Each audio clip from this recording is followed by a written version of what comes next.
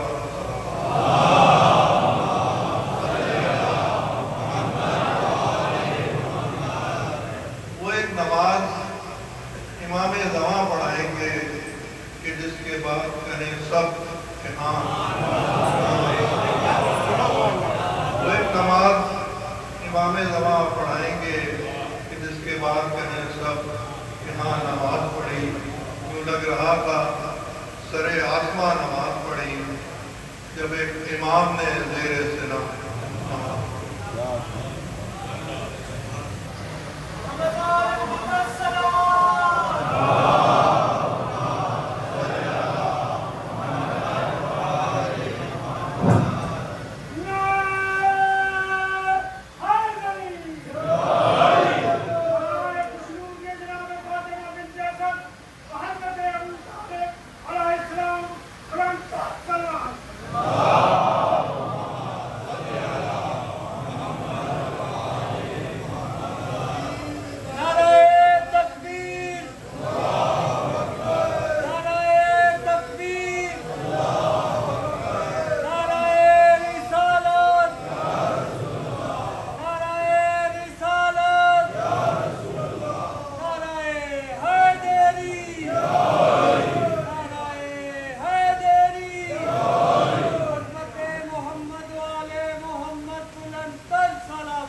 اور 3 مرتبہ سورہ اخلاص میں مرحوم مشہور ماہر ترمیم پاکستان کی انٹرنیشنل سطح پر کئی مرتبہ نمائندگی کی. بہت بزرگوار ایجوکیشنسٹ تھے میر محمد علی صاحب اور جتنے بھی مؤمنین و مؤمنات مرحومین ہیں ان سب کی حقوق و رسالت.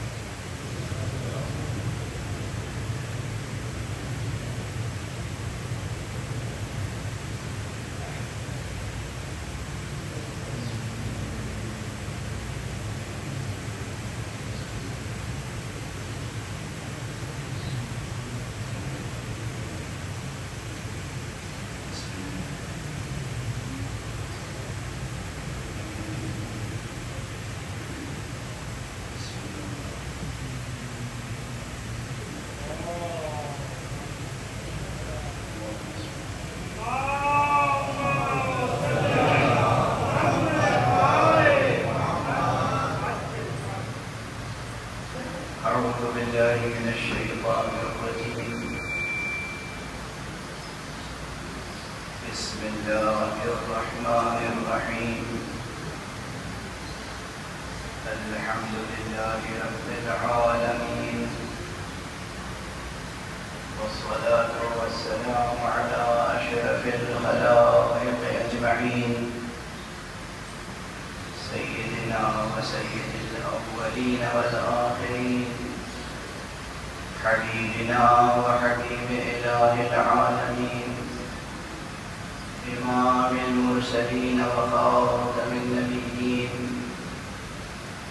شفيع المذنبين ورحمة للعالمين أبي القاسم المصطفى محمد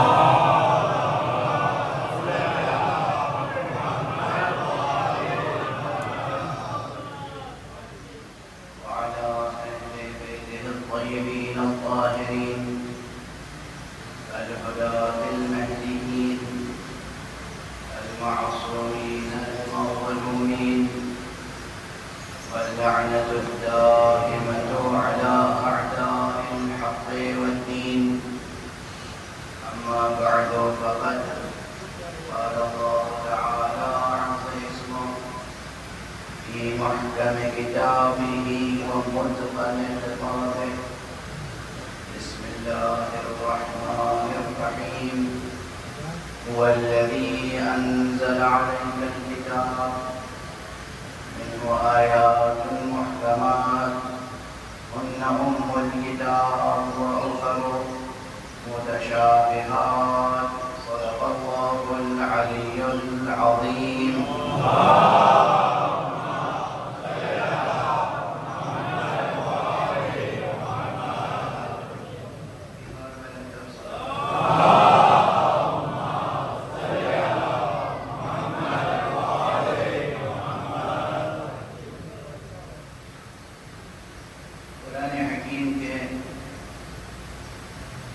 سورہ مبارک آل عمران کی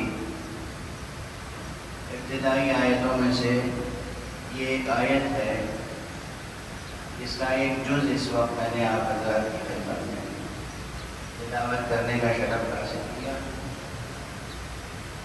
اس آیت کریمہ کے ضمن میں علوم القرآن میں سے ایک اہم علم اور ایک بے پناہ علم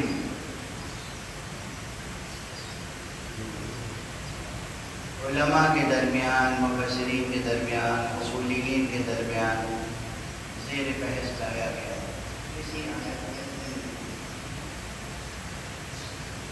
اور وہ علم ہے علم محکم و متشابہ. کل کی مجلس میں عرض کر چکا ہوں.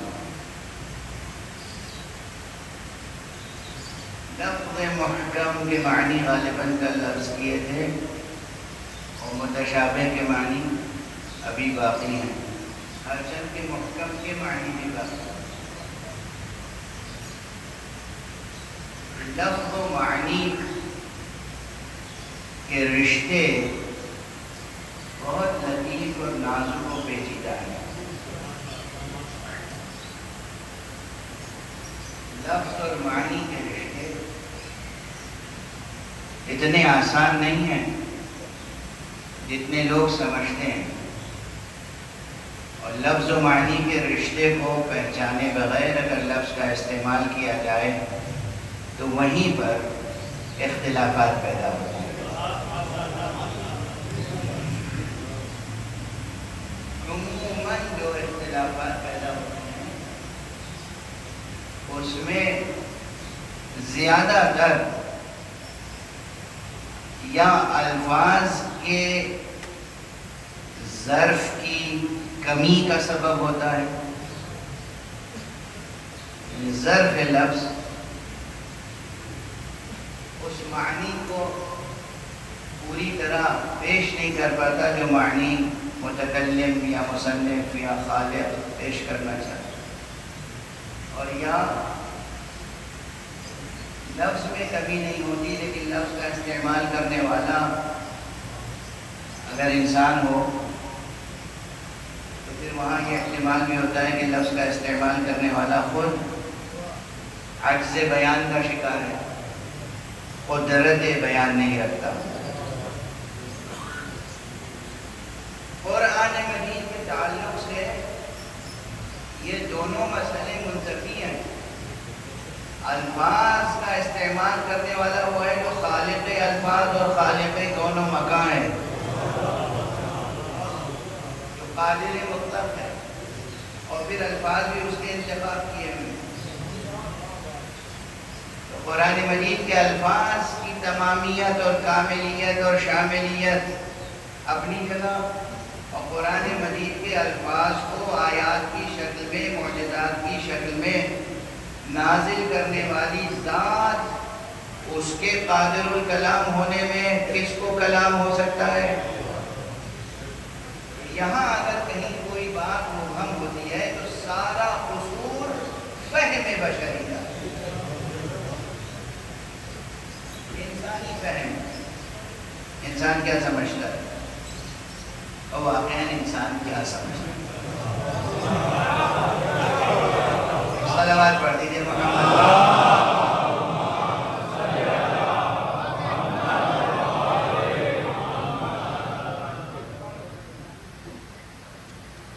انسان خود سے کیا سمجھتا ہے، یہ خود ایک ایسا موضوع ہے جس پہ فلاسفہ حیران ہے۔ چنانچہ ایک طرف علم الدلالات ہے جو عربی دانشوروں کی ایجاد ہے، اور ایک طرف ہرمینیوٹکس ہے کہ جو مغربی فلاسفہ کی ایجاد ہے، اور جس میں فہم بشری اور اسلوب فہم دونوں پہ بحث ہوتی ہے۔ ہم کسی ٹیکسٹ کو، کسی متن کو کس طرح سمجھیں، کسی اسکرپٹ کو کس طرح سمجھیں، اس کا انٹرپریٹیشن کس طرح کریں، یہ پوری ایک سائنس ہے، پوری ایک فلسفی ہے۔ اور ایک یہ کہ کس طرح تفسیر کریں، توجیہ کریں، اور ایک طرف برانچ آف فلسفی کے طور پر یہ علم وہ ہے جو اصل فہم بشری پر بحث کرتا ہے۔ انسان کے پاس جو قوت ہے، اس کے ذریعے سے انسان کسی بھی لفظ کے معنی کو، کسی بھی عبارت کو، کسی بھی خطاب کو سمجھتا ہے،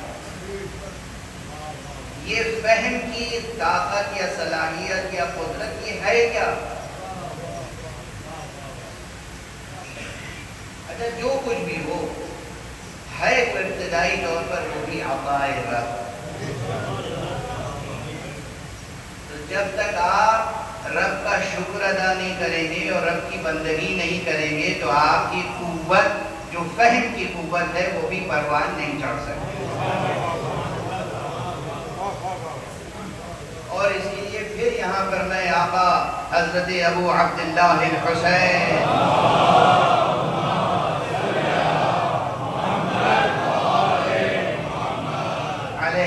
والسلام کا یہ ارشاد گرامی یاد دلا کر آگے بڑھوں گا کہ آپ نے فرمایا لا یکمل العقل الا باتباع الحق، عقل کامل ہو ہی نہیں سکتی جب تک کہ حق کی پیروی نہ کی جائے۔ صلوات پڑھ دیجیے محمد۔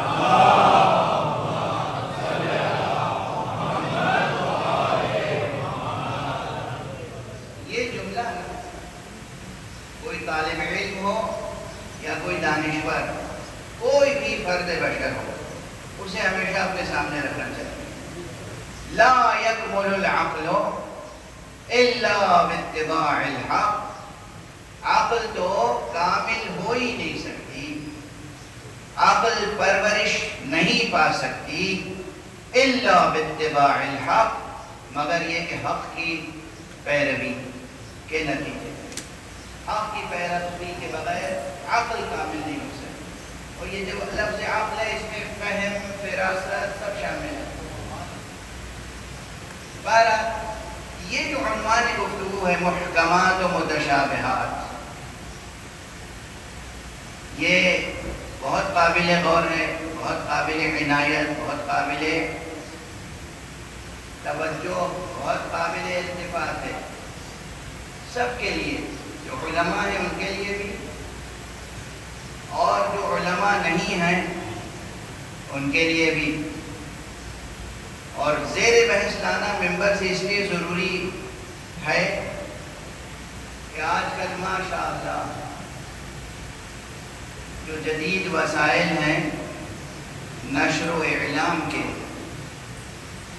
جسے آپ حضرات سوشل میڈیا پہ، اس نے ہر جاہل کے لیے ممبر فراہم کر دیا ہے۔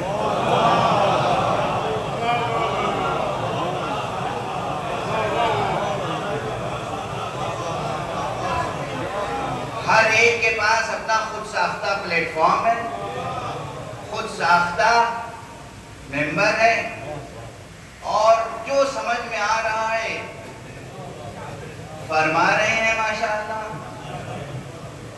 ایسے تمام لوگوں کے لیے میں ایک شعر تحفتاً عرض کیے دیتا ہوں: بیان اپنی بڑائی کا تم کہیں بھی کرو، یا بیان اپنی بڑائی کا یوں کہیں بھی کرو، مگر خدیر کا ممبر کہاں سے لاؤ گے؟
جب بھی کوئی خود ساختہ ممبر سجا جائے، ایک نعرے یا علی میں اس کی ساری ہیبت ختم ہو جائے۔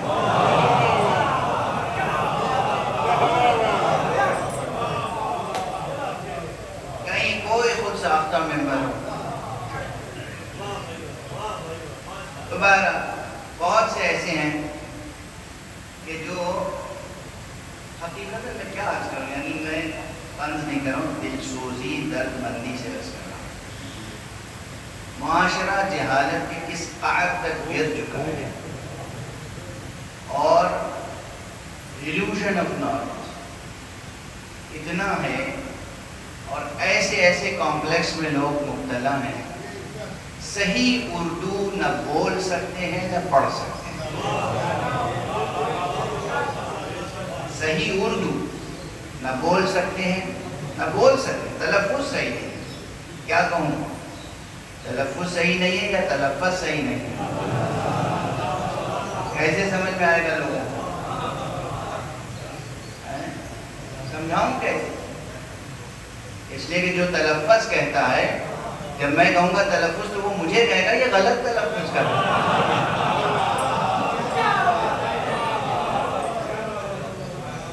جو منطق کہتا ہے، جب میں کہوں گا منطق تو کہتا ہے دیکھیے انہیں آتی ہی نہیں اردو۔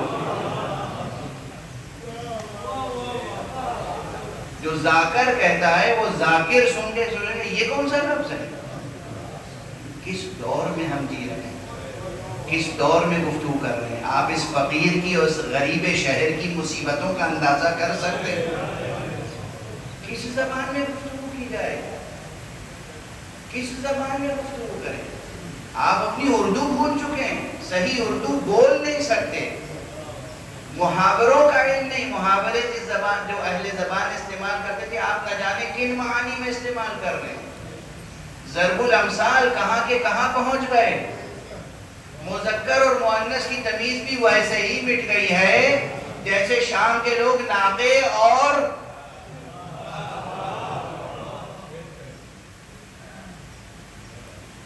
مذکر اور مؤنث میں فرق نہیں کر پاتے تھے، یا ان کی تربیت اس طرح کر دی گئی تھی۔ بہت آسان الفاظ، اس کے معانی سے واقف نہیں۔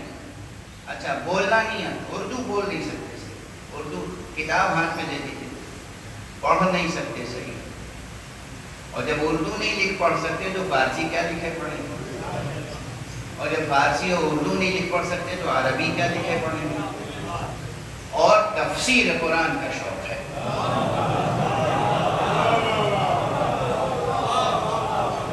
مسائل دین میں اپنی رائے اظہار کرنے کا شوق ہے۔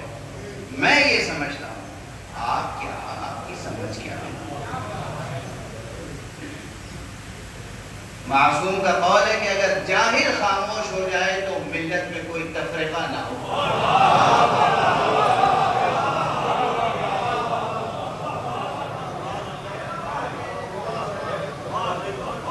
یہ جو تفرقہ ہے نا، یہ جو تفرقہ ہے اور یہ جو فرقہ بندیاں ہیں، ان میں بہت کچھ علم کا دخل نہیں، جہل کا دخل ہے۔ اور تمام اسرار کا ایک سر الاسرار بیان کر دوں، ملت اسلام میں تفرقوں کا سبب ہی یہ ہے کہ باب علم کو فراموش کر دیا۔ صلوات پڑھتے محمد۔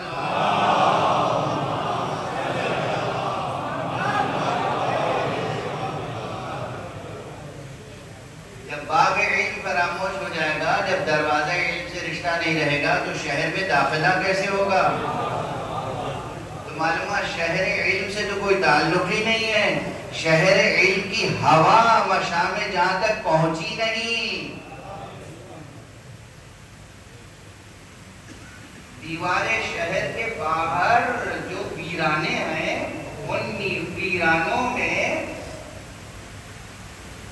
بیٹھ کر علم کی باتیں کرنا چاہتے ہیں۔ وہ کہاں؟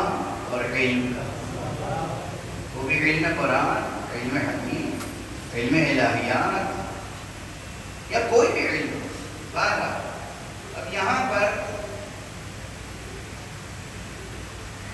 اس بحث کا چھیڑنا مجھے کئی لحاظ سے ضروری معلوم ہوا کہ جو لوگ قرآن مجید کی تفسیر کر رہے ہیں اور جو لوگ ان تفسیر کرنے والوں سے متاثر ہو رہے ہیں، ان کے سامنے کچھ تو حقیقتیں رہیں۔ خود قرآن مجید کا اعلان ہے کہ قرآن مجید میں کچھ آیتیں محکم ہیں اور کچھ متشابہ ہیں، اور جو محکم آیتیں ہیں وہی اصل کتاب ہے، ام الکتاب، ہن ام الکتاب، وَأُخَرُ مُتَشَابِهَاتٌ، اور دوسری آیتیں متشابہ ہیں۔ اب یہاں ٹھہر کے یہ بھی عرض کروں کہ جب کوئی مسئلہ علمی اور تعلیمی نقطۂ نظر سے زیر بحث لایا جاتا ہے تو بہت زیادہ موشگافی کرنی پڑتی ہے، سرسری نہیں گزر سکتے آپ۔ خود اب لفظ محکم سے مراد کیا ہے، متشابہ سے مراد کیا ہے؟ محکم کے معنی یہ ہے کہ وہ آیتیں جن کے معنی روشن ہیں، جن کے معنی واضح ہیں، جن کے معنی میں کوئی ابہام نہیں ہے، جن کے معنی میں مضمون میں کوئی اشکال نہیں ہے، واضح ہے، اور جن کی دلالت بھی واضح ہے، یعنی جن سے جو حکم ثابت ہو رہا ہے وہ واضح ہے، کیونکہ کوئی نہ کوئی حکم ہر مضمون کے ساتھ ہوتا ہے، بلکہ کوئی قضیہ حکم سے خالی نہیں ہوتا۔ بس ایک جملہ کہہ دیا، میں کیا کہوں؟ اچھا جو لوگ سمجھ گئے، جو نہیں سمجھے وہ بعد میں سمجھنے کی کوشش کریں۔ کوئی قضیہ، کوئی ایک پروپوزیشن، کوئی ایک سینٹنس، کمپلیٹ سینٹنس، کوئی ایک جملہ جس میں مبتدا خبر ہو، وہ کسی نہ کسی حکم کا حامل ہوتا ہے، چاہے وہ نسبت اور وہ حکم عقلی ہو، عرفی ہو، وجودی ہو یا شرعی ہو۔ ٹھیک ہے، کچھ احکام شرعی احکام ہیں، حلال و حرام، واجب، مستحب، مکروہ، مستحب، مکروہ، حرام، واجب، مباح، یہ احکام خمسہ، یہ شرعی احکام ہے، احکام تکلیفیہ۔ تو بہت سی آیتوں میں یہ احکام ہے، لیکن بہت سی آیتوں میں یہ احکام نہیں ہے، مگر عقلی احکام ہے، اعتقادی احکام ہے۔ تو ہر وہ آیت جس میں مضمون صاف واضح روشن ہو اور حکم واضح ہو وہ ہے محکم۔ متشابہ پھر کیا ہے؟ بالکل اس کے برعکس، متشابہ وہ ہے کہ جس کے مضمون ہی میں ابہام ہو،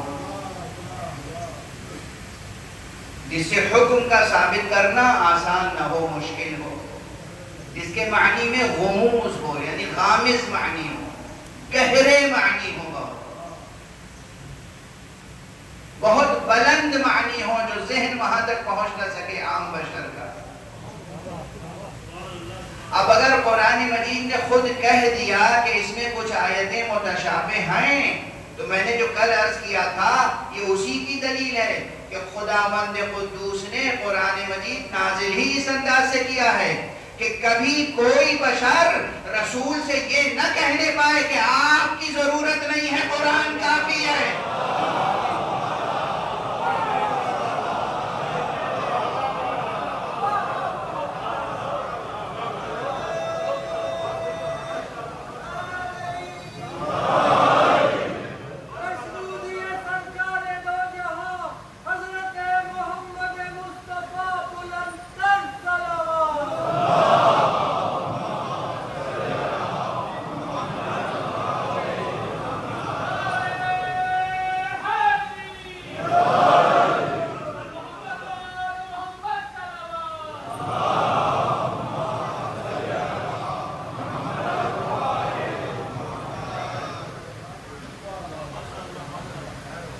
کچھ آیتیں محکم ہیں، یعنی کوئی عربی زبان جاننے والا جو اچھی طرح کامل طور پر عربی زبان جانتا ہو، اور کس دور کی عربی زبان، کون سی عربی زبان،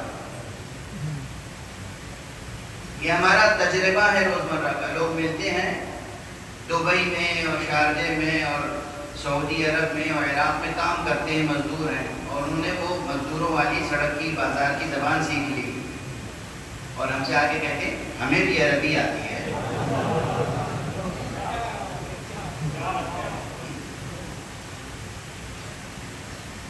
یہ تجربہ ہے۔ اب وہ ان میں سے کچھ لوگ ممبر پہ آ گئے ہیں،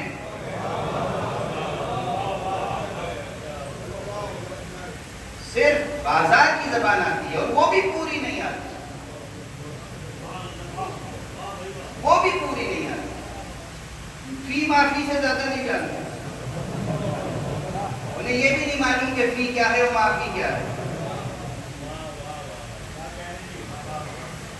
اور ماشاءاللہ آغاز سیستانی کا جواب دینے کے لیے تیار، آیت اللہ خامنہئی کا جواب دینے کے لیے تیار، نہ صحیح عربی بول سکتے ہیں نہ پڑھ سکتے ہیں، بغیر زیر زبر کے کاغذ پر ایک جملہ لکھ کے عربی کا دے دیجئے،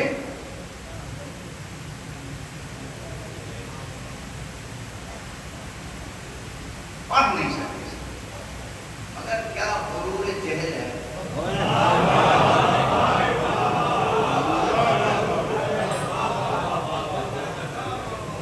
جوانان عزیز، ان برائیوں سے، ان کمزوریوں سے بچیے گا۔ علم میں غرور ہوتا ہی نہیں، غرور ہوتا ہی ہے جہل میں۔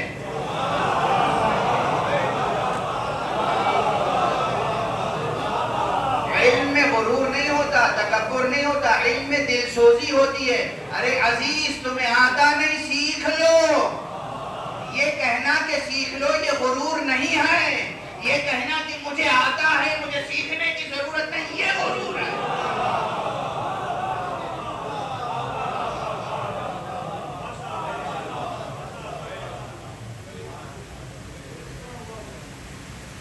وہ لوگ کس نے کہا ہے، کس نے پابندی لگائی؟ اللہ نے تمہارے ذہن میں بھی زبان رکھی ہے، مگر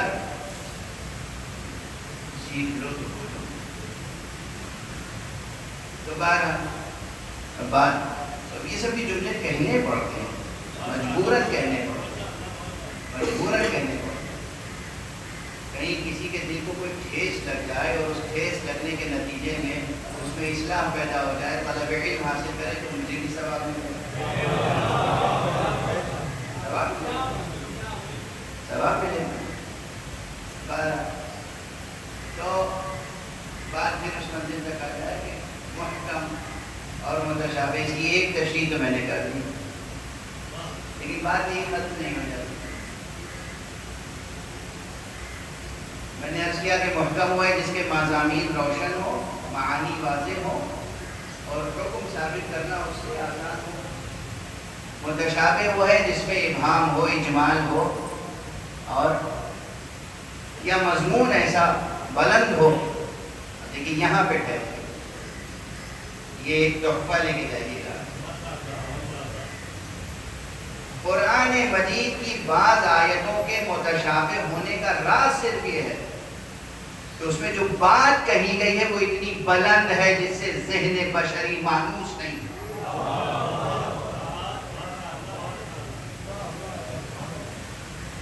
یعنی عرب تھے، خالص عرب، قریش، زبان داں، اہل زبان، خلاق زبان، سب صحیح، مگر جو خیالات کا مجموعہ تھا، جو افکار کا مجموعہ تھا، جو سطح ذہنی تھی، اس سطح ذہنی پر جو باتیں وہ کیا کرتے تھے، قرآن نے آ کے کچھ ایسی نئی باتیں کہیں جو اس سے بہت بلند تھیں۔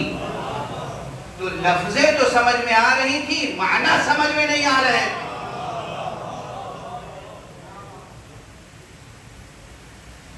اب یہاں پر ایک مثال عرض کروں، صرف ایک یا دو مثالیں عرض کروں۔ مثلا قرآن مجید میں یہ بھی ہے، بعض آیتوں کو بعض علماء نے محکمات میں گنا اور بعض دوسرے علماء نے متشابہات میں۔ اس کا بھی سبب یہی، یعنی دو عالم ہیں، ایک کہہ رہا ہے یہ محکم ہے، دوسرا کہہ رہا ہے یہ متشابہ ہے۔ اس کا کیا سبب ہے؟ اب میں ایک مثال عرض کروں۔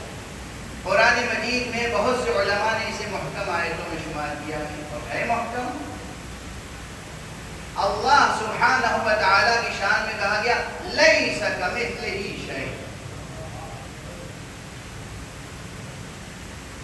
اس کے جیسی کوئی شے نہیں ہے۔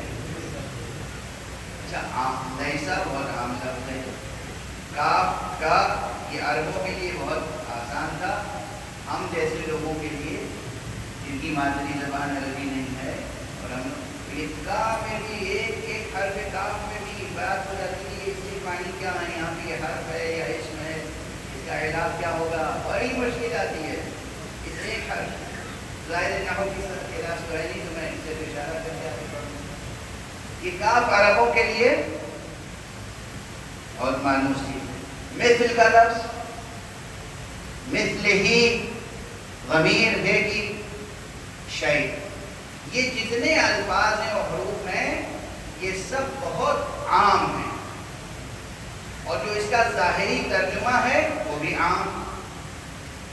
کون سی مشکل ہے اس مضمون میں؟ کون سی مشکل ہے کہ لیس کمثلہ شیء، اس کے جیسی کوئی شے نہیں ہے۔ لیکن جو ذہن الہیات کے باب میں لات و ہبل و عزا و شعرا اور نہ جانے کتنے بتوں کی شکل میں خدا کو دیکھتا تھا، جو کفر و شرک میں مبتلا ذہن تھا، اس کے لیے یہ مضمون بھی اتنا بلند تھا جو سمجھ میں نہیں آتا تھا۔ مضمون بلند، قل هو اللہ احد، کیا مشکل ہے اس میں؟ محکم آیت ہے، مگر مشرکوں کے لیے یہ سمجھ سے باہر بات تھی۔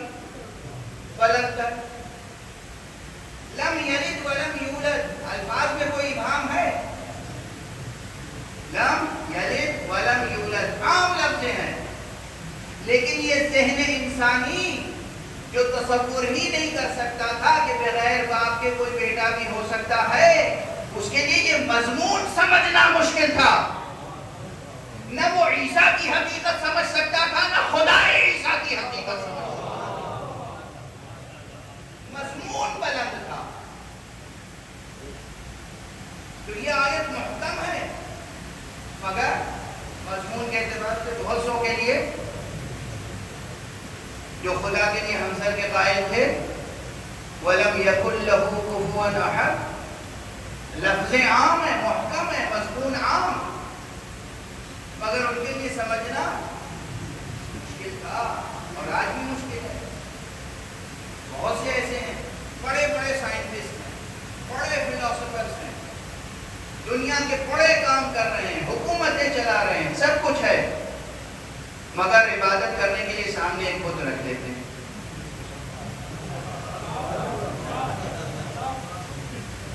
یہ کیا مشکل ہے؟ اپنی یہ بات سمجھ میں نہیں آتی کہ اپنے ہاتھ سے ایک چیز بنائی، چاہے لکڑی سے تراش کیا، پتھر سے تراش کیا، کسی چیز سے کوئی چیز بنائی، ایک مجسمہ بنایا، ایک شکل بنائی، سامنے رکھ دی اور اس کے سامنے خود سجدہ ریز ہو گئے۔ جو اپنی مصنوع کے آگے سجدہ ریز ہوں، قرآن نے جس صانع کا تصور پیش کیا ہے وہ صانع کا تصور انہیں سمجھ میں نہیں آتا تھا۔ اس کی حقیقت توحید ہی مشتبہ ہو کر رہی ہے، متشابہات کا حصہ بن گئی ان کے لیے۔ تو عرض یہ کرنا ہے مقصود کہ بعض مضامین ایسے ہیں جو اتنے بلند ہیں، مضمون کی بلندی وہ انسانی ذہن کو حیرت میں ڈال دیتی ہے، وہ حیرت، تشابہ اور اشکال کا سبب ہے۔ اب یہ محکمات و متشابہات کی بحث کتنی پیچیدہ ہو گئی۔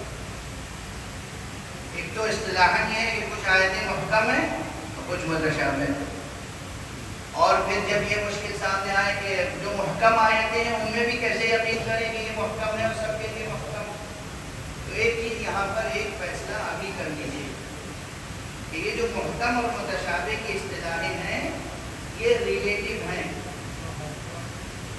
یہ نسبی ہیں، یہ اضافی ہیں۔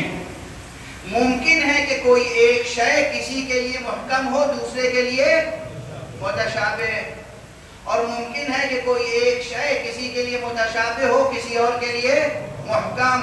جب یہ بات ثابت ہو جائے گی، اضافیت موت کی طرف ذہن ملتفت ہو جائے گا، تو پھر یقیناً یہ بات سمجھنا آسان ہو جائے گی کہ کچھ ایسی بھی شخصیتیں ہو سکتی ہیں کہ تمام عالم کے لیے قرآن میں متشابہ آیتیں ہوں تو ہوں، ان کے لیے کوئی ایک آیت بھی متشابہ نہیں ہے۔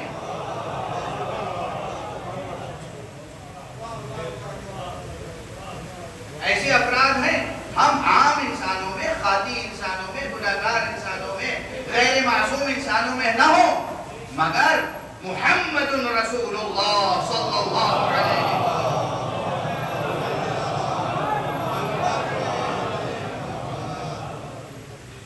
کیا آپ یہ سمجھتے ہیں کہ خود رسول اللہ کے لیے بھی کچھ آیت نہیں ہے؟ اگر کوئی ایسا شخص ہے تو میرے اس کے درمیان کوئی تعلق نہیں ہو سکتا۔ جس ذات گرامی پر سرکار رسالت مآب صلی اللہ علیہ وسلم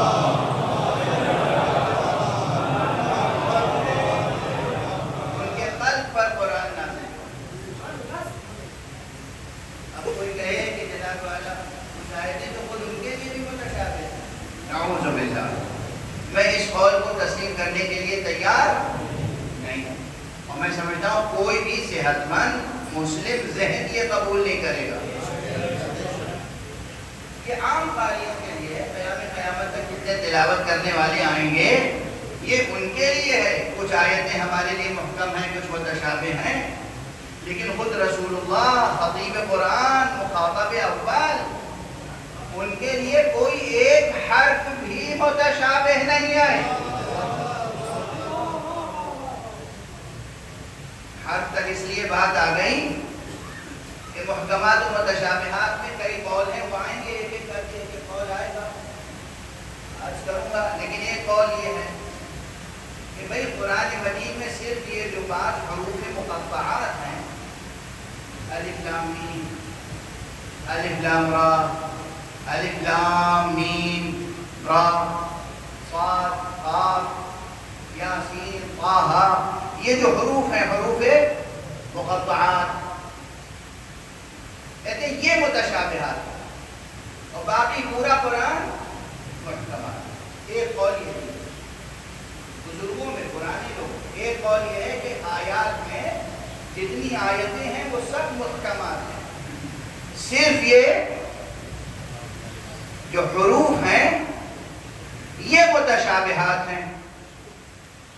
اچھا یہ بھی اگر صرف حروف کو بھی متشابہات میں رکھیں تو یہ ہمارے آپ کے لیے متشابہات میں ہیں، پیغمبر کے لیے متشابہات میں نہیں ہیں۔ پیغمبر کو معلوم ہے کہ یہاں الف سے کیا مراد ہے، لام سے کیا مراد ہے، میم سے کیا مراد ہے، اور جو پیغمبر سے دہن بدہن سینہ بسینہ علم حاصل کرنے والے ہیں انہیں یہ ملکہ حاصل ہے۔ جائیں علماء کی تفسیریں اٹھا کر دیکھیں کہ وہ بتاتے ہیں امیر المؤمنین صاحب منبر سلونی علی ابن ابی طالب علیہ السلام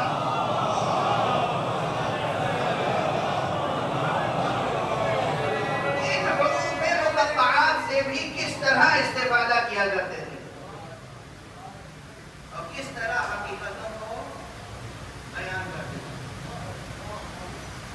اور بس اب اس وقت میں ایک قول کی طرف اشارہ کر کے آگے بڑھ جاؤں گا کہ ہمارے بعد مفسرین نے بہت سے اقوال نقل کیے ہیں اور حروف مقطعات کے تعلق سے، لیکن ایک قول یہ ہے کہ یہ جتنے حروف مقطعات ہیں قرآن مجید کی 29 سوروں میں شروع میں، ان سب کو جمع کر لیں اور ان میں سے مقررات کو حذف کریں اور جو حروف باقی رہتے ہیں ان سے کوئی عبارت بنائیں تو ایک ہی عبارت بنتی ہے۔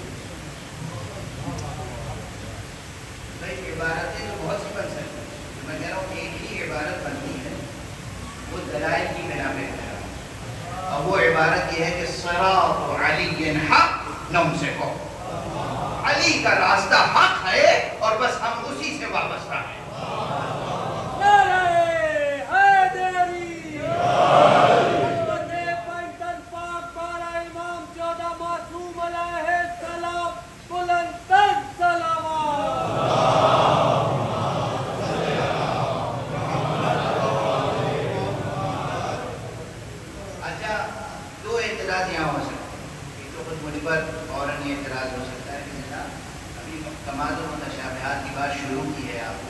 ابھی باتیں بہت باقی ہیں، خود آپ نے ایک ایسی تعویل پیش کر دی کہ جو گویا کہ خود ساختہ تعویل ایک مسلک کی ہو سکتی ہے۔ اب یہ خود ساختہ ہے یا نہیں یہ تو بعد میں عرض کروں گا۔ کسی بات پر حکم لگانے سے پہلے بالکل غیر جانبدار ہو کر سوچنا چاہیے۔ میں ایک سوال کرتا ہوں تمام عالم اسلام سے، تمام عالم اہل عالم اسلام، کوئی ہے کوئی کسی مسلک میں جو علی کے راستے کو حق نہ سمجھتا ہو؟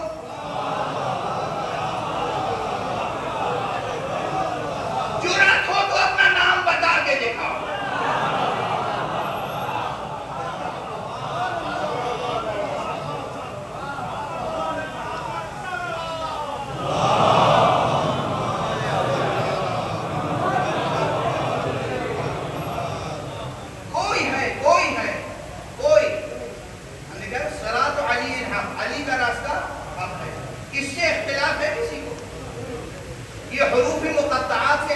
بنتی ہو یا نہ بنتی ہو، علی کا راستہ حق ہے، اس سے کسی کو اختلاف ہے؟ اس سے کوئی اختلاف کر نہیں سکتا، اس لیے کہ پیغمبر اکرم صلی اللہ علیہ وآلہ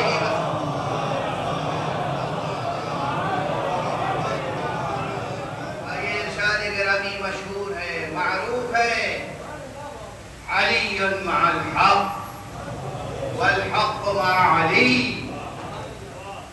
علی حق کے ساتھ ہیں، حق علی کے ساتھ ہے، اور بات یہیں تک نہیں ہے، اس سے آگے ارشاد فرمایا ہے جو قیامت خیز بات ہے، اللہم ادر الحق حیثما دار علی، پروردگار حق کو ادھر موڑ دے جدھر علی موڑ جائے۔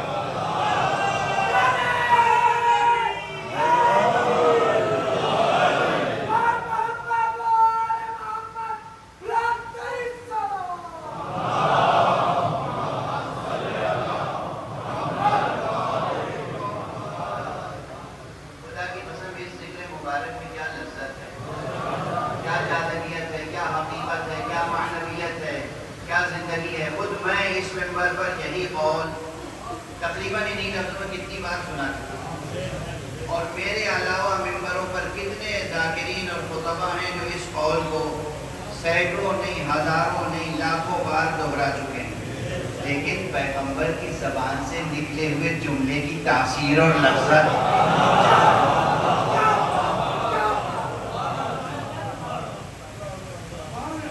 جتنی بار یہ سنتے ہیں تو آپ میں ایک وجد آفری کیفیت پیدا ہوتی ہے، ایک وجد کی کیفیت ہوتی ہے، اور جن کی توجہ اس نقطے کی طرف ہو، دیکھیے رسول اللہ صلی اللہ علیہ وآلہ وسلم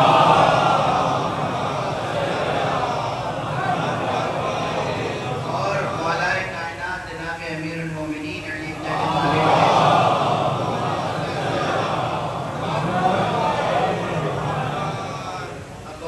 مولا کائناتی کے لفظ پہ اٹک جاتے ہیں، یہ مولا کائنات آپ کیوں کہتے ہیں؟ بھئی رسول اللہ نے کیا فرمایا تھا؟ من کنت مولا۔ یہ رسول کی مولائیت کہاں تک عام ہے؟ عربوں تک، قریش تک، بنی ہاشم تک۔ میرا تو عقیدہ اس کائنات کا ذرہ ذرہ جو ہے محبوب مصطفیٰ ہے،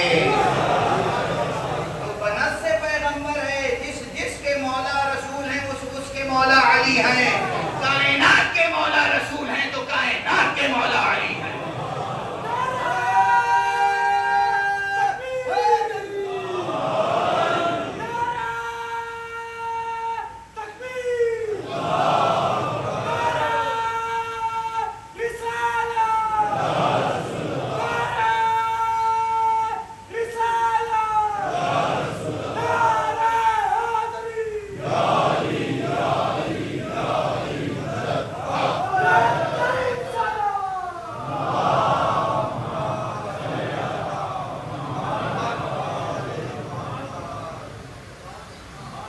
مولا کائنات، اب یہ بس یہ اسلوب سیکھیں، بحث کرنے کی ضرورت نہیں ہے، زیادہ مناظرہ کرنے کی ضرورت نہیں ہے، تلخیاں پیدا کرنے کی ضرورت نہیں ہے۔ جو کہے مولا کائنات ہم نہیں مانتے، آپ بس مولا کائنات کہے جائیے۔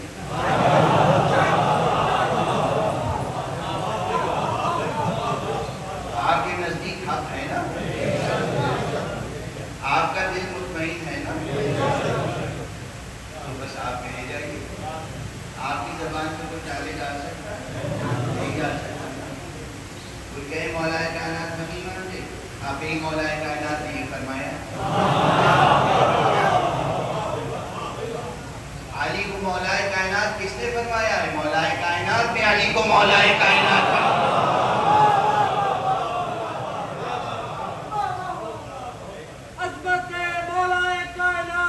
علی بن ابی طالب بلند صلوات۔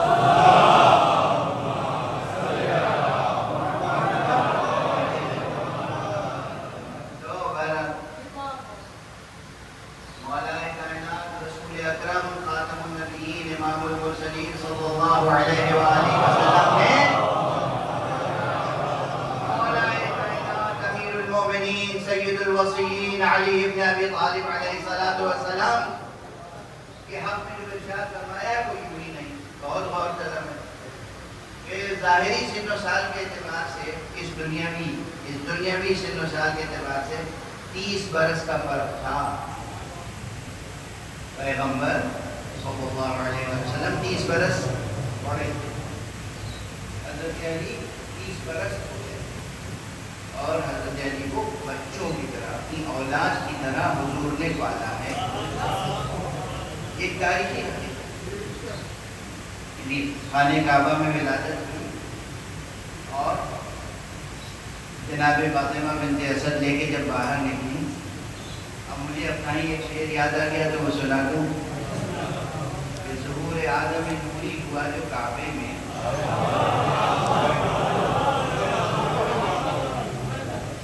میر صاحب کی زمین ہے، میر علی کی، ظہور آدم نوری ہوا، آدم نوری کی ترکیب یہ اس وقت کی ہے، ظہور آدم نوری ہوا جو کعبے میں، سفیر نور نے روشن کیا زمینوں،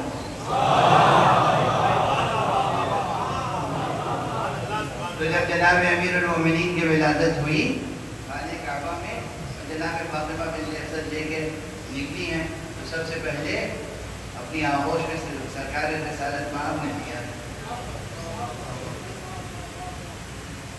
اس وقت سے لے کر اور اپنی زبان چسائی، اپنی زبان چسائی، اس لیے زبان چسائی کی معمولی بات ہے، رسول کے کام، رسول کسی کو اپنی زبان یا رسول کسی کی زبان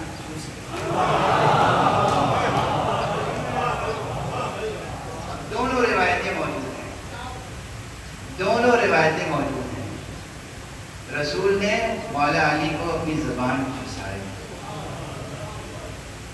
اور اس کی ایک تاثیر یہ جو سلونی ممبر سلونی یہاں لکھا ہوا ہے، یہاں تو تبرکہ لکھا ہے، اول سلونی جو جب بھی ارشاد فرمایا امیر المومنین علیہ السلام نے تو فرماتے تھے سلونی سلونی قبل ان تفقدونی ھذا لعاب رسول اللہ،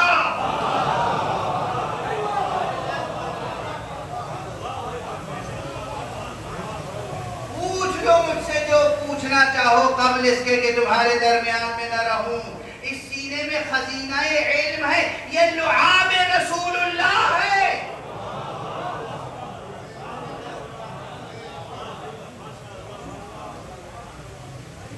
اب سمجھ میں آئی بات کہ جو ہم فضائل علی کے بیان کرتے ہیں دراصل رسول کے فضائل ہیں،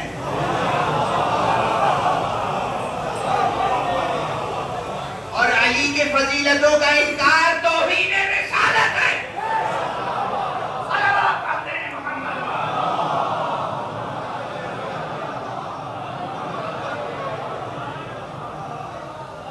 قبلہ صاحب کی صحت و سلامتی کے لیے بلند تر سلامات۔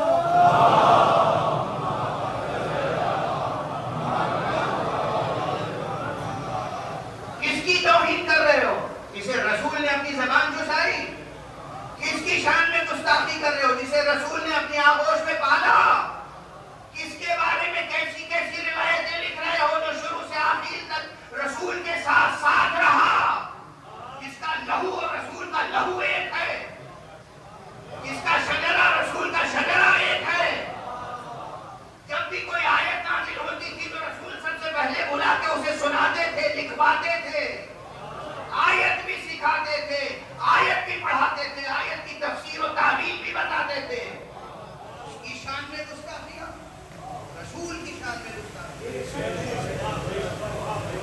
اس کی فضیلتوں کا انکار، رسول کی فضیلتوں کا انکار۔ 30 برس ہوتے تھے، نہلاتے تھے، دھلاتے تھے، کپڑے پہناتے تھے، کاندھے پہ بٹھا کے مکے کی گلیوں میں سیر کراتے تھے، کاندھے پہ بٹھا کے خانہ کعبہ کا طواف کراتے تھے،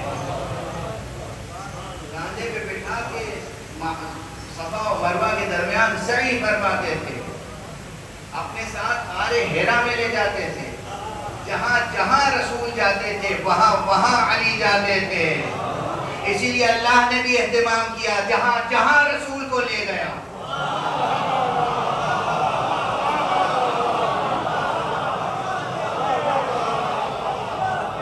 وہاں وہاں علی کی کمی محسوس ہونے نہیں دی۔ صلوات پڑھتے ہیں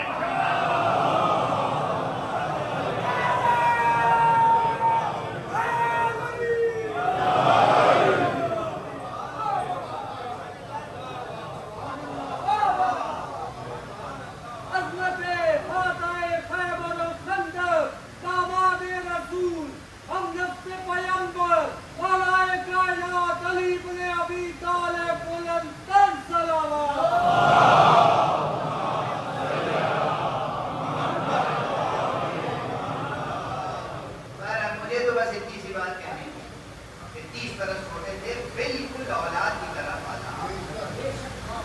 تربیت فرمان چڑھایا. حضور نے خود علی کو ایک شجرے سایہ دار بنایا. اچھا اگر عام سا رشتہ لیا جائے جیسے لوگ سمجھتے ہیں کہ کوئی انسان تھے بشر تھے ہمارے جیسے تھے, حضور بھی ہمارے جیسے تھے, ہمارے جیسے تھے تو ہمارے جیسے جو ہوتے ہیں وہ دعا کیسے کرتے ہیں؟ وہ اپنی اولاد کے لیے, استاد اپنے شاگرد کے لیے, باپ اپنی اولاد کے لیے, دادا اپنے پوتے کے لیے, نانا اپنے نواسے کے لیے کوئی کس طرح دعا کرتا ہے؟ بس یہ جو پروردگار سے ہمیشہ حق پر رکھنا, پروردگار سے دین مذہب پر رکھنا, صحیح ایمان کے ساتھ رکھنا, صحیح کردار پر رکھنا, یہی ہے نا آخری دعا. انسان کا طائر خیال جتنا بھی بلند ہو یہیں تک پہنچ سکتا ہے کہ وہ اللہ سے دعا کرے کہ پروردگار اس میرے ثمرۂ جاں کو ہمیشہ حق پر رکھنا. رسول تھے, رسول حق کو پہچانتے تھے اور مرکز حق کو پہچانتے تھے. انہوں نے یہ نہیں فرمایا پروردگار علی کو ادھر موڑ دینا جدھر حق ہو.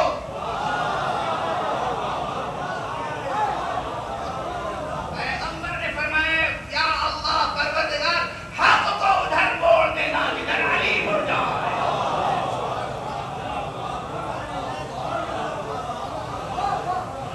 بھائی قرآن کے متشابہات اپنی جگہ, خود حدیث پیغمبر کا یہ مضمون اتنا بلند ہے کہ پست لوگوں کی سمجھ میں نہیں آتا.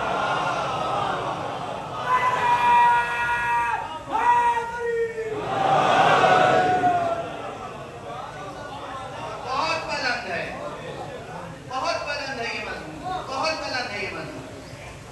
یہ مضمون بتاتا ہے کہ لفظ علی کے معنی کیا تھے. علی کے معنی ہے بلند. علی کے معنی کیا ہے؟ بلند. علی کے معنی ہے بلند, اور وہ بھی صرف بلند نہیں, علی وہ ذات جس سے بلندی کبھی جدا نہ ہو. صفت مشبہہ ہے جس پہ دائمی صفت ہوتی ہے. علی یعنی وہ ذات جس سے بلندی کبھی جدا نہ ہو, ابداً دائماً. تو علی کتنے بلند تھے, بلندی کے کس رتبے پر تھے, یہ پیغمبر پہچانتے تھے. اس لیے فرمایا پروردگار الحق کو ادھر موڑ دے جدھر علی مڑ جائے. اللہ اکبر, اللہ اکبر, اللہ اکبر. اسی لیے تو ہم کہتے ہیں کہ ہم سجدہ کرنے کے لیے علی کے نقش قدم ڈھونڈتے ہیں. اللہ کا سجدہ کرتے ہیں, حق کا سجدہ کرتے ہیں, ان کے نقش قدم تلاش. تو یہ مضمون وہ ہے صلاۃ علی الحق, ایسے کوئی اختلاف کرنا. اچھا آپ ذرا سے ایک قدم نیچے, ایک قدم, ایک سیڑھی, ایک زینہ نیچے اتر کے عرض کرو. اگر واقعی کوئی انصاف پرور ہے, منصف مزاج ہے, منصف مزاج میں متعصب سے کوئی امید نہ رکھے, متعصب باطل پرست, جو منصف مزاج ہے, اگر وہ تاریخ کا مطالعہ کرے غیر جانبداری کے ساتھ اور حدیث پیغمبر کو نہ بھی مانتا, تو تاریخ کو پڑھ کر وہ اسی نتیجے پہ پہنچتا ہے کہ علی کا راستہ حق ہے.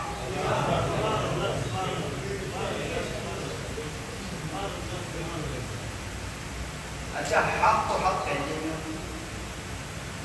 حق کی شان کیا ہوتا ہے, کیا امتیاز ہے جو ہر زبان پر اپنی حق حق حق کیا کرتا ہے؟ حق کی تلاش ہوتی ہے, اس لیے ہے نا سوال. کوئی بھی موضوع ہو, کسی بھی فن میں, کسی بھی علم میں, کسی بھی زندگی کے میدان میں, کسی بھی شعبے میں, حق کی یا حقیقت کی جستجو کس لیے ہوتی ہے؟ حق کی شان یہ ہے کہ فطرت, عقل حق کی پیروی کرتی ہے. حق کی شان یہ ہوتی ہے کہ فطرت حق کی پیروی کرتی ہے. حق کی شان یہ ہوتی ہے کہ عقل حق کی پیروی کرتی ہے. یعنی حق کی حجیت ذاتی ہوتی ہے. حق کی اگر کوئی شے ثابت ہو جائے یہ حق ہے، اس کی حجیت ثابت ہے، اب اس کی پیروی کی جائے گی. باطل کی پیروی نہیں کی جاتی، حق ہی کی پیروی کی جاتی ہے. تو یہ مضمون بجائے خود صراط علی حق نمسکو یا نمسکو، یہ بجائے خود ثابت ہے. یعنی یہ وہ قضیہ ہے جس کی دلیل اس کے اندر پوشیدہ ہے. علی کا راستہ حق ہے، ہم اسی کی پیروی کرتے ہیں. ایمان نعرہ حیدری. بات یہاں سے پہنچی تھی کہ حروف مقطعات متشابہات ہیں. تو میں عرض کر رہا ہوں کہ حروف مقطعات بھی متشابہات ہوں گے جن کے لیے ہوں گے، جن کے لیے ہوں گے. پیغمبر کے لیے نہیں آئے، معصوم کے لیے نہیں ہیں، اور پھر ان کے لیے بھی نہیں ہوں گے جن کا سرچشمہ علم، مصدر علم، ماخذ علم معصوم کی ذات براہ راست پیغمبر سے کسب فیض کریں. ان کے لیے متشابہ کچھ نہیں ہے. تو محکم و متشابہ کی بحث چھیڑی ہے بس یہی بات کہنے کے لیے. قرآن میں محکم بھی ہے، قرآن میں متشابہ بھی ہے، لیکن اگر باطل میں مبتلا ہونے سے بچنا ہے، قرآن کے تمام متشابہات کو محکمات کی طرف راجع کرنا ہے، تو دروازہ محمد و آل محمد چھوٹنے نہ پائے.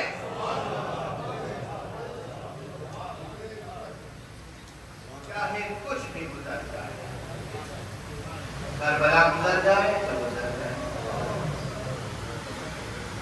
کربلائیں گزر جائیں گزر جائیں. اگر حق سے وابستگی درکار ہے، اگر کتاب خدا، کلام خدا، قول خدا کو سمجھنا ہے اور برحق سمجھنا ہے، حق کی خاطر سمجھنا ہے، حق کی تلاش ہے، حق کی جستجو ہے، نفس پرستی سے بچ کر، باطل پرستی سے بچ کر، مغالطوں سے بچ کر، تمام ابہام و اشکال و منکر باتوں سے بچ کر ہر طرح کے اجمال کو دور کرنا ہے. ایک ہی راستہ ہے، محمد اور آل محمد. چاہے اس راستے کو اختیار کرنے میں بھی کربلاؤں سے گزرنا پائے. آپ کی خاطر کیسے کیسے مسائل برداشت کیے جاتے ہیں، یہ تو تربیت حسین نے دے دی ہے. صلی اللہ علیہ یا ابا عبد اللہ، السلام علیک یا ابا عبد اللہ. آج 2 محرم وقت تمام. اسی محرم کو 28 رجب کو جو قافلہ چلا تھا مدینے سے، اور 3 شعبان کو مکے میں پہنچا، اور پھر 8 ذی الحجہ کو مکے سے چلا تھا کاروان شہداء، کاروان ابرار، کاروان احرار، کاروان حضرت ابو عبداللہ علیہ السلام. یہ کاروان 2 محرم کو کربلا پہنچا. آج آقا حسین کربلا میں جب پہنچے ہیں تو کچھ عجب واقعات رونما ہوئے. اکثر ذاکرین اشارے کرتے رہتے ہیں، میں بھی گزارش کرتا رہا ہوں. جب کربلا پہنچا نہیں یہ قافلہ، تو سب سے پہلے تو یہ ہوا کہ چلتے چلتے خود بخود حسین علیہ السلام کا رہوار رک گیا.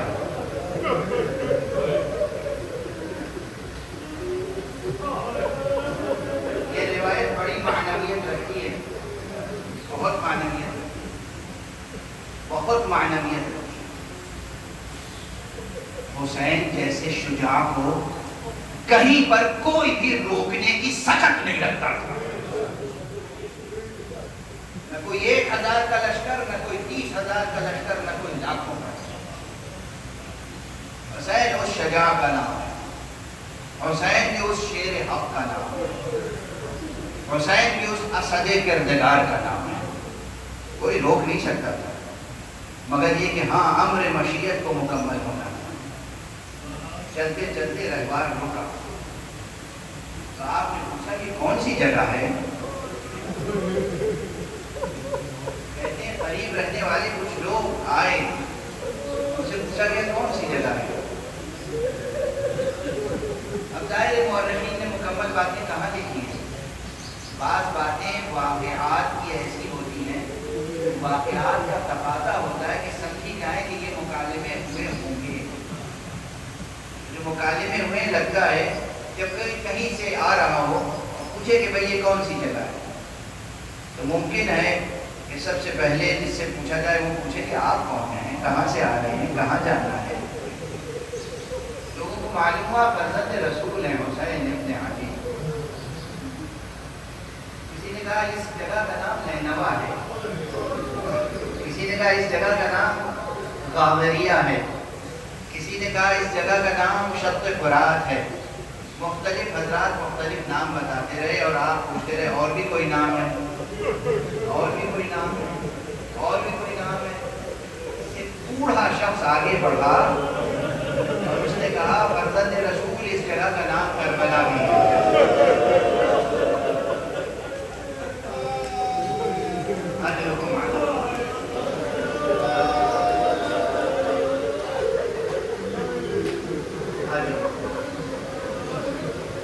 آقا نے جیسے ہی سنا اس جگہ کا نام کربلا بھی ہے، فرمایا بس ہمارا سفر تمام ہو گیا۔ اور آپ نے وہ الفاظ دہرائے جو امیر المومنین پہلے دہرا چکے تھے جب کہ صفین پر جاتے ہوئے جب سرزمین کربلا سے گزرے تھے۔ ہاں ہونا محط رحالنا، بس ہمارے خیمے یہیں نصب ہوں گے، یہیں ہم ٹھہریں گے۔ ہاں ہونا یسفک دماؤنا، یہی ہمارا لہو بہے گا، یہی ہمارے بچے تباہ کیے جائیں گے، یہی ہمارے اہل عرب اسیر ہوں گے۔ کربلا میں ہونے والے تمام واقعات دو محرم کو آقا حسین نے وہی بیان کروا دیا۔ ایک طرف یہ، لیکن یہ گفتگو اپنی مردوں کے درمیان ہو گئی۔ کسی نے آ کے کہا آقا حسین، بیوی زینب کے رونے کی آواز آ رہی ہے۔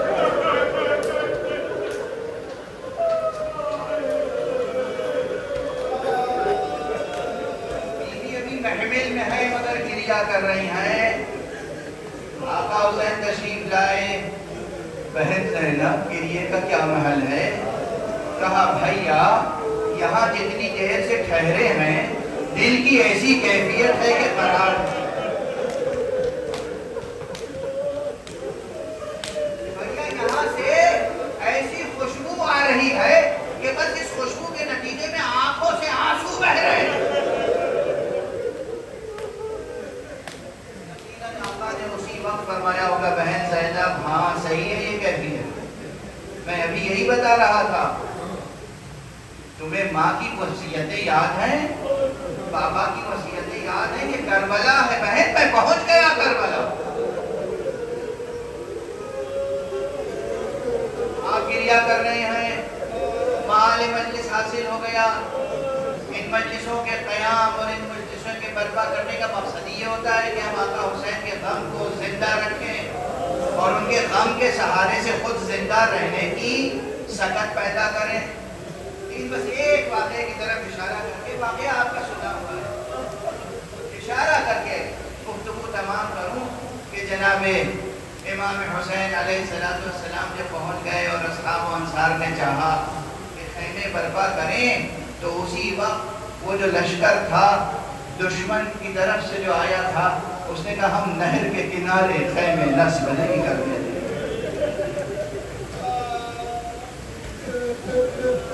نہر کے کنارے خیمے نصب نہیں کرنے دیں گے، اور یہ ضد دشمن کی اتنی بڑھی کہ امام نے خود کہا اپنے ساتھیوں سے ہاں ٹھیک ہے نہر سے دور خیمے نصب کر دو۔ میں جملہ کہوں، لوگ سمجھتے ہیں کہ 7ویں محرم سے بندش آپ کا سلسلہ تھا۔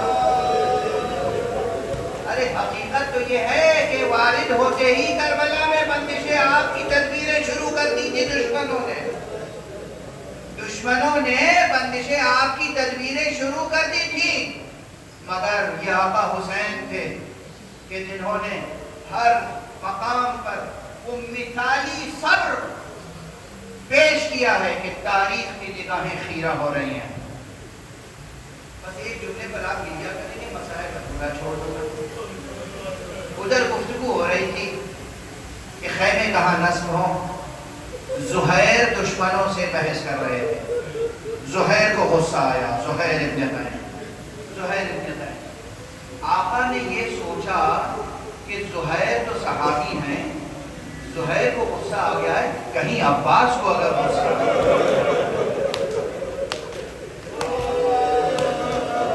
اور عباس نے کوئی فیصلہ کر لیا تو جنگ تو ابھی چھڑ جائے گی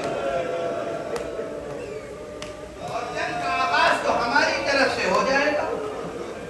اب آقا نے جناب زینب سے کہا بہن زینب ذرا تم عباس سے بلا کر یہ کہو کہ دیکھو جو آقا کہہ رہے ہیں وہی ہوگا. اگر دشمن دریا کے کنارے خیمے نہیں لگانے دے رہے ہیں تو جہاں آقا فرمائے بس وہی خیمے. انا للہ و انا الیہ راجعون. رضا بقائه وتسليما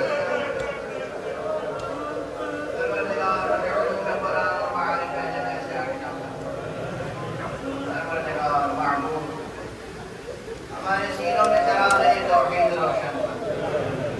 پروردگار ہمارے ہاتھوں میں ہمیشہ دامان ختم نبوت، ہمارے قدم ہمیشہ صراط مستقیم کے ولایت کے گامزن. پروردگار معقول ہمارے سروں پر علماء اعلام کا سایہ ہو. ہمارے جوانان ملت کی تربیت ایسی ہو کہ یہ اس کو عرض پر ہم عافیت اور اسلام کی حکومت قائم کرنے والے ہیں. آقا امام زمانے کے ناصروں میں، ان کے سپاہیوں میں، ان کے غلاموں میں شمار ہوں. پروردگار ہمارے سروں پر علماء کا سایہ برقرار ہے. امت کی صحیح سمتوں میں رہنمائی فرمائے. رہبر معظم حضرت آیت اللہ عظمہ سید علی حسینی خامنی کو خاص حفظ مرجع عظیم الشان آیت اللہ عظمہ سید علی سیستانی کو صحت عطا فرمائے، طول عمر عطا فرمائے، ان کے فیوض و برکات کے چشمے جاری دے. پروردگار اپنے ولی آخر کو اس ظہور عطا فرمائے اور ان کے ہاتھوں سے اپنی رحمت و رحمت و عدالت کا پرچہ کرے.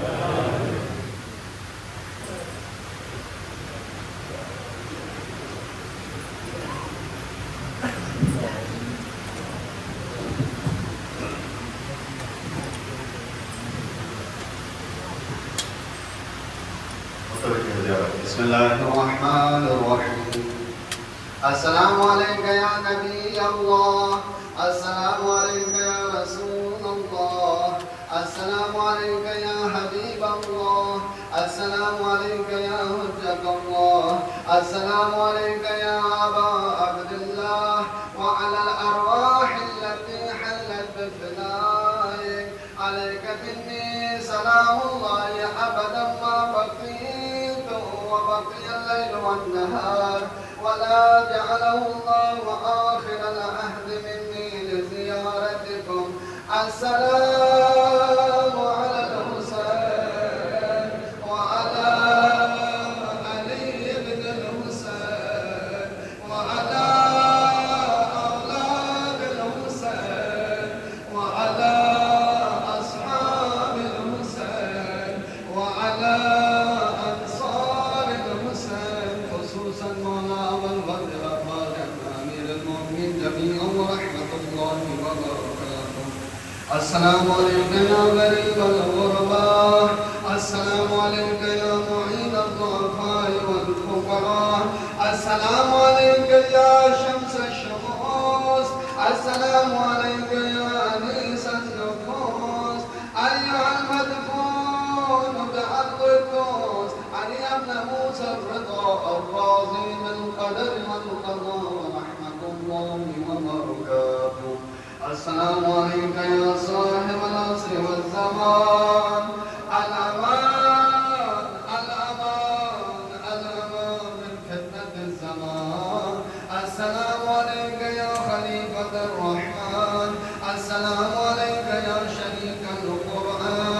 السلام عليك يا إمام الإنس والجان عجل الله تعالى فرجك وسهل الله تعالى مخرجا وظهورا وجعلنا الله من أعمالك وأنصارك ورحمة الله وبركاته